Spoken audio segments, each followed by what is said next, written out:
ইসরায়েলের রাজধানী তেল আবিবের গুরুত্বপূর্ণ কেন্দ্রে হামলা চালিয়েছে ইরান সমর্থিত ইয়েমেনের হুতি বিদ্রোহীরা। গোষ্ঠীটি শনিবার নিশ্চিত করেছে তারা একটি হাইপারসোনিক ব্যালিস্টিক ক্ষেপণাস্ত্র দিয়ে তেল আবিবের কাছে মধ্য ইসরায়েলের জাফা এলাকায় একটি সামরিক লক্ষ্যবস্তুতে আঘাত করেছে।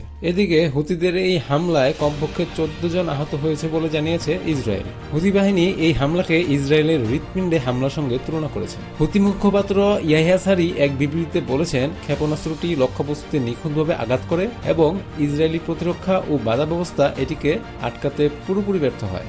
ইসরায়েলি প্রতিরক্ষা বাহিনী আইডিএফ শনিবার ভোরে তেল আবিবের জাফা এলাকায় সরাসরি ক্ষেপণাস্ত্র আঘাত হানার ঘটনাটি নিশ্চিত করেছে।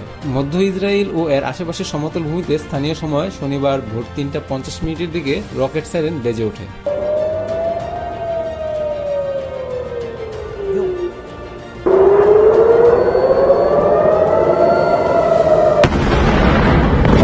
আইডিএফ জানিয়েছে এই হামলা ইয়েমেন থেকে নিক্ষিপ্ত একটি ক্ষেপণাস্ত্রের মাধ্যমে হয়েছে। টাইমস অব ইসরায়েল জানিয়েছে, হামলার পরপরই ইসরায়েলের প্রধানমন্ত্রী বেনিয়ামিন নেতানিয়াহু জরুরি বৈঠক ডাকেন। নেতানিয়াহু বলেছেন, দেশের নিরাপত্তার জন্য আমরা সব ধরনের পদক্ষেপ নেব।